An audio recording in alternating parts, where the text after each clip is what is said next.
தந்தை, மகன், தூய் ஆவியாரின் பெயராலே ஆமென். ஆன்ம வழிகாட்டி ஆகஸ்ட் மாதம் 3ஆம் தேதி, பொதுக்காலம் 18ஆம் ஞாயிறு. தூய ஆவியே எழுந்தருள்வீர், வானின்றுமது பேரொளியின் அருள் சுடர் எம் மீதனுப்பிடுவீர். எளியவர் தந்தாய் வந்தருள்வீர், நன்கொடை வள்ளலே வந்தருள்வீர். இதய ஒளியே வந்தருள்வீர். உன்னத ஆறுதலானவரே, ஆன்மையினிய விருந்தினரே, இனிய தன்மையும் தருபவரே, உழைப்பின் களைப்பை தீர்ப்பவரே, வம்மை தணிக்கும் குளிர் நிழலே, அழுகையில் ஆறுதலானவரே, உன்னத பேரின்ப ஒளியே, உம்மை விசுவசிப்போருடைய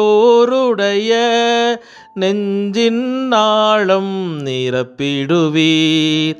உமதருள் ஆற்றல் இல்லாமல் உள்ளது மனிதனில் ஒன்றுமில்லை, நல்லது அவனில் ஏதுமில்லை.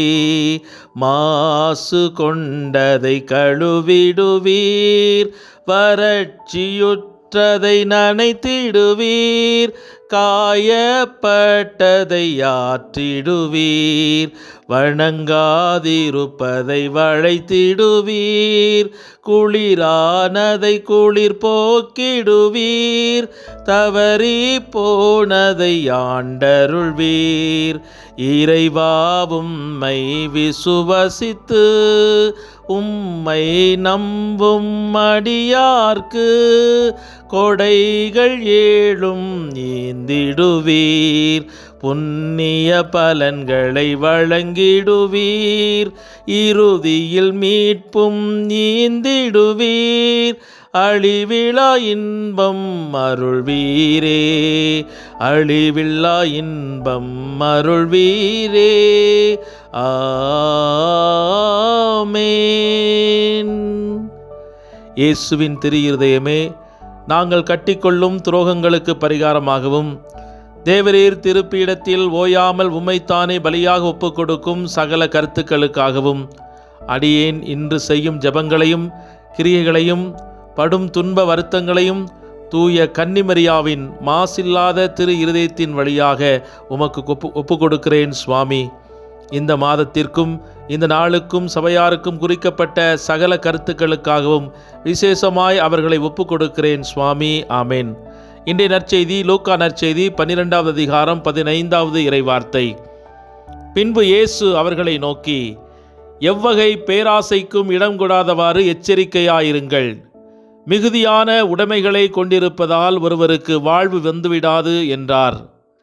சிந்தனை: ஆன்மீக வாழ்க்கைக்கு ஒரு உண்மையான ஆபத்தை ஆன்மீக குவிப்பு என்று அழைக்கலாம். கடவுளின் கருணையின் கருவியாக மாறுவதற்கு பதிலாக கடவுளின் கருணையின் முடிவாக தங்களை மாற்றிக்கொள்ள முயற்சிப்பவர்கள் இவர்கள். கடவுளின் கருணையின் முடிவாக இருக்க முயற்சிப்பதன் மூலம் ஒரு நபர் ஆன்மீக ரீதியாக பேராசை கொண்டவனாகி தனது சொந்த நோக்கத்திற்காக ஆன்மீக விஷயங்களை தேடுகிறார்.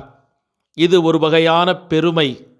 பிரார்த்தனை என்பது ஒரு செயலாக மாறி அதன் மூலம் ஒருவர் புனிதராக தோன்ற முயல்கிறார். நல்ல செயல்கள் காணப்படுவதற்காக செய்யப்படுகின்றன.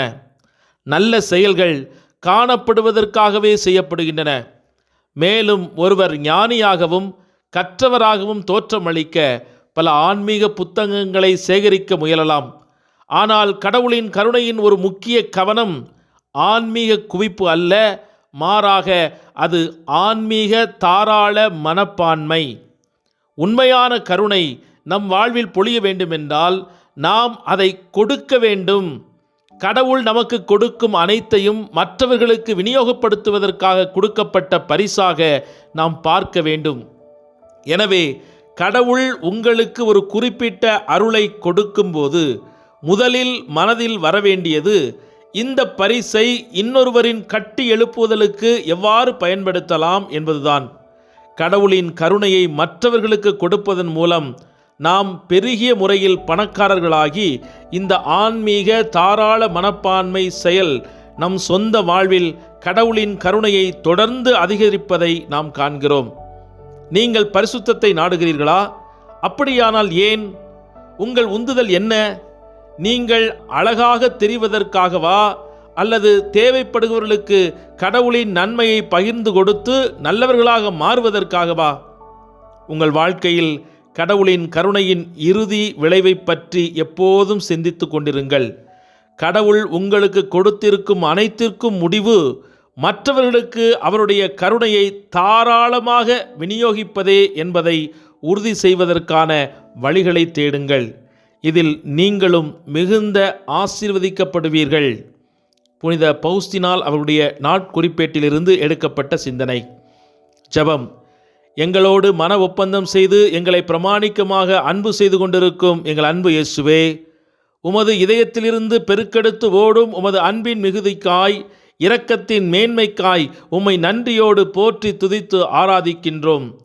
உன்னை இறுதி வரை அன்பு செய்வேன், இன்பத்திலும் துன்பத்திலும் உடல்நலத்திலும் நோயிலும் உன்னோடு உடனிருப்பேன் என்று எங்களுக்கு வாக்குறுதி தந்த எங்கள் கணவர்கள் அல்லது மனைவிமார்கள் எங்களை விட்டு பிரிந்து சென்றாலும், பிரமாணிக்கத்தை இழந்து வீதியில் தூக்கி எறிந்தாலும், மறைவான வேறு வாழ்க்கை வாழ்ந்தாலும், உடலை பயன்படுத்தி உணர்வுகளை கொச்சைப்படுத்தினாலும், எங்களோடு இரத்தத்தில் மன ஒப்பந்தம் செய்து கொண்ட இயேசுவே, நீர் ஒருபோதும் எங்களை கைவிட்டு விடுவதில்லை. உமது அன்பு என்றும் குறைவதில்லை. எந்த நிலையிலும் என்னை இறுதி வரை அன்பு செய்கிற இயேசுவே, உமக்கே கோடி நன்றி ஐயா. என் மீது கொண்ட காதல் என்னை மெலிசிலிர்க்க வைக்கிறது.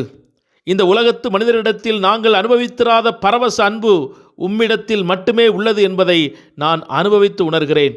எத்துணை மகத்தான உம் பேரன்பு என்னை புரிந்து கொண்டு என் குறைகளை மறைத்து எனக்கு வழிகாட்டி என்னை தலைநிமிரச் செய்து என் வாழ்வில் உமது மகிழ்வை காண்பவரே, எனது துக்கத்தில் முழுமையாக பங்கேற்பவரே, உம்மையே நான் முழு மனதுடனே அன்பு செய்கிறேன். என் மணவாளனே, என் மணவாட்டியே, உம்மை அதிகமாக காதல் செய்யவும் உமது பேரன்பில் நான் மூழ்கிப் போகவும் எனக்காக நீர் செய்யக்கூடிய தியாகம், பரிவிரக்கம், பிரமாணிக்கம், நம்பகத்தன்மைக்கு ஏற்ப என் வாழ்க்கையை அமைத்து கொள்ள எனக்கு அருள் தாரும். எவ்வகை பேராசைக்கும் இடம் கொடாதவாறு எச்சரிக்கையாயிருங்கள்.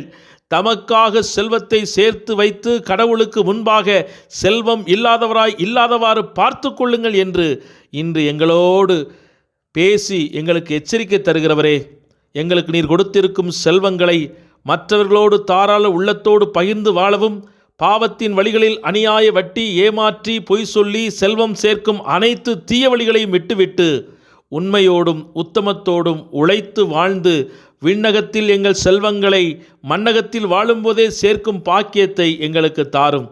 எங்கள் சகோதர சகோதரிகள், உடன்பிறப்புகள், வீதியில் அனாதைகளாக உணவுக்காக, உடைக்காக, பாதுகாப்புக்காக அலைந்து திரியும் சாயலில் படைக்கப்பட்ட சக மனிதர்களுக்கு எங்களால் ஆன உதவிகளை செய்து எம் பொருளாதாரத்தை பகிர்ந்து கொடுத்து உம்மை மாட்சிப்படுத்த எங்களுக்கு அருள் தாரும். ஆமேன். எல்லாமுள்ள இறைவன், தந்தை, மகன், தூய ஆவியானவர் உங்கள் அனைவரையும் நிறைவாக ஆசீர்வதித்து பாதுகாத்து வழிநடத்துவாராக.